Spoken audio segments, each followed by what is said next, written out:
ఇప్పుడు ఉన్నటువంటి గురుకుల పాఠశాలను నిజంగానే ఈ ప్రభుత్వానికి ఏమాత్రం చిత్తశుద్ధి ఉన్నా ఎస్సీల పట్ల, ఎస్టీల పట్ల, అదేవిధంగా బీసీల పట్ల, మైనారిటీల పట్ల ఏమాత్రం చిత్తశుద్ధి ఉన్నా ఈ వ్యవస్థను అంటే ఇది ఒక మానవీయ కోణంలో చూసి దీన్ని ఇట్లనే కంటిన్యూగా చేయవలసి ఉండే, కానీ దీన్ని అస్తవ్యస్తం చేయడంతో పాటు మళ్ళీ దీంట్లో అనేకమైనటువంటి మార్పులు తీసుకురావడం కోసం ఒక కార్పొరేట్ వ్యవస్థను చొప్పించడం కోసం ప్రయత్నం చేస్తున్నట్టుగా మొన్న 8వ తారీఖు ఇచ్చినటువంటి ఏదైతే 17 జీవో నెంబర్ 17 ఏదైతే ఉన్నదో మరి ఇది మన కళ్ళ కట్టినట్టుగా కనబడతా ఉంది. రాష్ట్రంలో వివిధ సంక్షేమ శాఖల ఆధ్వర్యంలో నడుస్తున్నటువంటి ఈ అంగన్వాడీ కేంద్రాలు కావచ్చు, గురుకుల పాఠశాలలు కావచ్చు, కస్తూర్బా పాఠశాలలు కావచ్చు, తర్వాత అన్ని రకాల టెండర్లు కార్పొరేట్ సంస్థలకే అప్పజెప్పాలనేటువంటి ఉద్దేశంతో ఈ జీవో 17 తీసుకురావడం జరిగింది. ప్రస్తుతం మరి స్థానిక కాంట్రాక్టర్లు ఆ మండలంలో ఉన్నటువంటి ఆ గ్రామంలో ఉన్నటువంటి వాళ్ళకు కావలసినటువంటి ఏర్పాట్లు చిన్న చితక కాంట్రాక్టర్లు బతుకుదెరువు కోసం చేస్తున్నటువంటి వాళ్ళను తొలగించేటువంటి ఒక కుట్రలో భాగమే ఈ 17 జీవో అనేటువంటి మాత్రం మనం ఖచ్చితంగా చెప్పచ్చు. అయితే మరి ఈ గురుకుల పాఠశాల వ్యవస్థను ప్రారంభించినప్పటి నుంచి దాదాపు ఒక్కొక్క గురుకుల పాఠశాలకు 8 నుంచి 10 మంది కాంట్రాక్టర్లు చిన్న చితక కూరగాయలు సప్లై చేసేటోళ్ళు కావచ్చు, గుడ్లు సప్లై చేసేటోళ్ళు కావచ్చు, మటన్ కావచ్చు, అదేవిధంగా శానిటేషన్ కావచ్చు, రకరకాల సప్లయర్స్ కింద చిన్న చిన్న కాంట్రాక్టర్స్ ఉన్నారు. వాళ్ళ కింద పనిచేసేటువంటి వాళ్ళు కూడా ఉన్నారు. మరి వీళ్ళందరి యొక్క భవిష్యత్తును దాదాపు 20,000 కుటుంబాలు 20,000 కుటుంబాల యొక్క భవిష్యత్తును అంధకారం చేసేటువంటి జీవో 17 అని మాత్రమే ఖచ్చితంగా మనం చెప్పవచ్చు. మరి ఈ స్థానికంగా ఉన్నటువంటి కాంట్రాక్టర్లను కాదని కార్పొరేట్ వ్యవస్థకు ఏకమొత్తంగా దీన్ని అప్పగించాలనేటువంటి ఒక ప్రయత్నం ఈ కాంగ్రెస్ ప్రభుత్వం చేస్తున్నది. ఇది మంచిది కాదు. 20,000 కుటుంబాలకు సంబంధించినటువంటి భవిష్యత్తు మరి వాళ్ళను రోడ్డున పడేసేటువంటి ప్రయత్నం ఈ ప్రభుత్వం చేస్తుంది. వాళ్ళు ఎక్కడికి పోవాలి? ఇంకా పైగా ఏమంటారంటే కొత్త కాంట్రాక్టర్లు వచ్చేంత వరకు మళ్ళీ మీరే సప్లై చేయాలని కూడా వాళ్ళ మీద ఆదేశాలు జారీ చేస్తారు. ఇప్పటి వరకు 4-5 నెలల నుంచి వాళ్ళకు బిల్లులు రాలేదు. తర్వాత మరి వాళ్ళని తొలగించేటువంటి ప్రయత్నము ఇలా జరుగుతూ ఉన్నది. ఇప్పటికే టెండర్ ప్రాసెస్ అంతా కూడా పూర్తి చేసే ప్రయత్నం చేస్తున్నారు. జీవో 17 ఏం చెప్తున్నది? మొత్తం మండలానికే ఒక కాంట్రాక్టర్ను నియమించే ప్రయత్నం చేస్తూ ఉన్నారు. మండలానికి ఒక కాంట్రాక్టర్ అంటే బడా కాంట్రాక్టర్లు వచ్చి ఈ చిన్న వాళ్ళ యొక్క భవిష్యత్తును మరి నాశనం చేసేటువంటి ఒక ప్రయత్నం జరుగుతూ ఉంది. దీంట్లో కూడా ఎవరెవరు వస్తున్నారు? ఈ చికెన్ కానీ గుడ్లు కానీ సరఫరా చేసేటువంటి వాళ్లకు 3 కోట్ల రూపాయల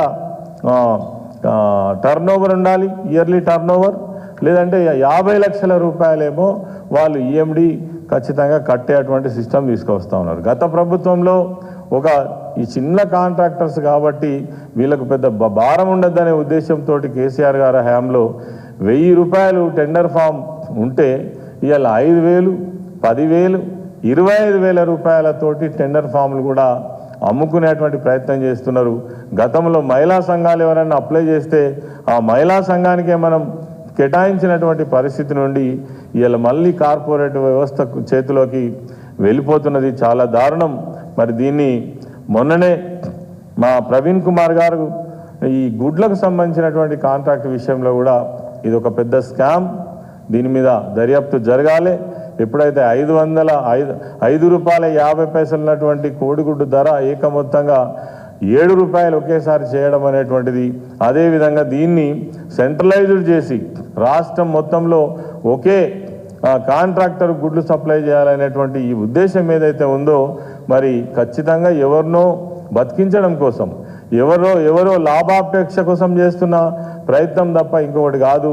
దీంట్లో 2 విషయాలు, ఎవరినో బతికించడం కోసం ఒకవైపు, తర్వాత స్థానికంగా ఉన్నటువంటి చిన్న చితక కాంట్రాక్టర్లను చంపే ప్రయత్నం చేస్తున్నట్టుగా ఈ జీవం మాత్రం కనబడతా ఉంది.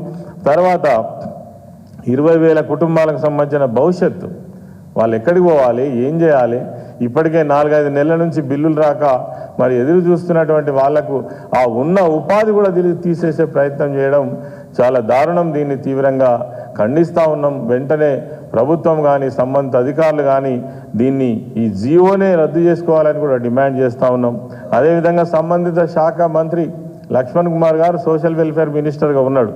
మరి మొన్న ప్రవీణ్ కుమార్ గారు మాట్లాడిన తర్వాత ఆయన ఈ వార్త పైన స్పందిస్తూ ఏం మాట్లాడతారంటే, కొంతమంది స్థానిక కాంట్రాక్టర్లు నాసి రకం తక్కువ పరిణామాలతో సరఫరా చేస్తారు కాబట్టి మేము కొత్త జీవో తీసుకొచ్చినామని కొత్త భాష్యం చెప్తా ఉన్నారు.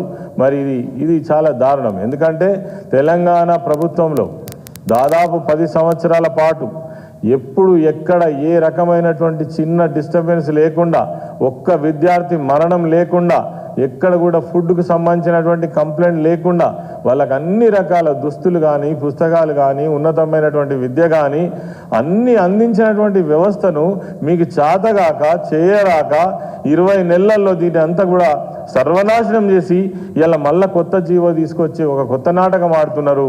ఈ జీవో పేరు మళ్ళీ మీరు చెప్పేటువంటి పేరు ఏంటంటే నాసి రకం తక్కువ. ఆనాడు ఎందుకు లేదు నాసి రకం? ఆనాడు ఎందుకు ఈ కంప్లైంట్ లేవు? ఇలా ప్రతి జిల్లాలో ధర్నాలు లేనటువంటి రెసిడెన్షియల్ స్కూల్ జిల్లాలు ఉన్నాయా? ఎక్కడ చూసినా పిల్లలు రోడ్లపైకి వచ్చేటువంటి పరిస్థితి.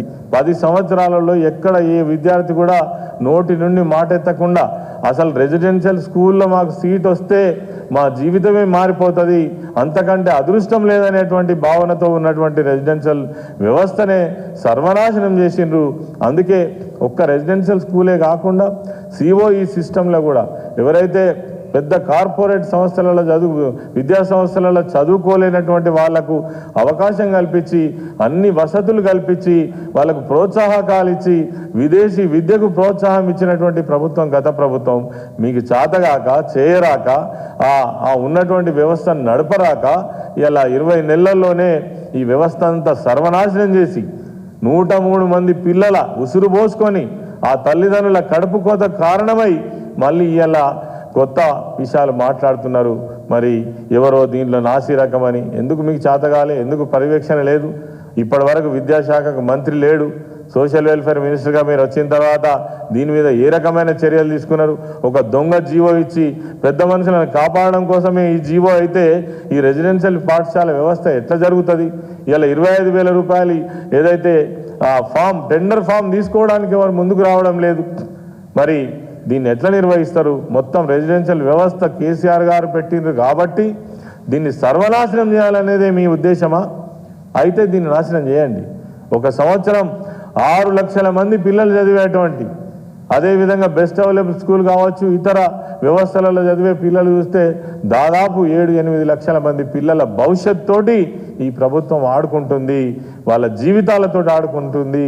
వాళ్ళ విద్యా వ్యవస్థను సర్వనాశనం చేసేటువంటి ఒక ప్రయత్నం జరుగుతుంది. అందులో భాగమే ఈ జీవో 17 అని కూడా మనం చెప్పొచ్చు. ఎందుకంటే ఈ జీవో 17 ఒక చదువుకునే పిల్లలే కాదు, వీళ్ళు సరిగా లేకపోతే ఆ వ్యవస్థ అంతా కూడా సర్వనాశనం అయ్యేటువంటి అవకాశం ఉంటుంది. కాబట్టి దీన్ని బీఆర్ఎస్ పార్టీకి మేము తీవ్రంగా ఖండిస్తున్నాం. తక్షణమే రెసిడెన్షియల్ వ్యవస్థను చక్కదిద్దాలి. ఎస్సీ, ఎస్టీ, బీసీ, మైనారిటీ పిల్లలు చదువుకునేటువంటి వాళ్ళకు మంచి భవిష్యత్తు అందించేటువంటి ప్రయత్నం చేయాలి. రాజకీయాలలో ఉన్నతంగా ఆలోచించేటువంటి ప్రయత్నం జరగాలి. కానీ ఒక వ్యవస్థలో కొంతమంది, అంటే ముఖ్యమంత్రిగా కేసీఆర్ గారు ఉన్నప్పుడు చేసినటువంటి దాన్ని సర్వనాశనం చేయడమే మా పని, దానికోసమే కంకణం కట్టుకున్నామని ఎవరైనా అనుకుంటే అంతకంటే మూర్ఖం ఇంకొకటి కాదు, అంతకంటే దుర్మార్గం ఇంకొకటి కాదు. ఇది చరిత్ర మిమ్మల్ని క్షమించదని ఈ సందర్భంగా మనవి చేస్తూ, ఇటు గురుకుల వ్యవస్థ కావచ్చు, అదేవిధంగా సిఇఓ వ్యవస్థ కావచ్చు, బెస్ట్ అవైలబుల్ స్కూల్స్ కావచ్చు, ఈ జీవో 17 ద్వారా మీరు తీసుకొచ్చినటువంటి ఏవైతే ఈ టెండర్ ప్రాసెస్ పద్ధతి కావచ్చు, వీటన్నిటి కూడా తక్షణమే రద్దు చేసి యథావిధిగా పాత పద్ధతిలోనే గురుకుల వ్యవస్థను కంటిన్యూ చేయాలని కూడా బీఆర్ఎస్ పార్టీ పక్షాన డిమాండ్ చేస్తూ ఉన్నాం.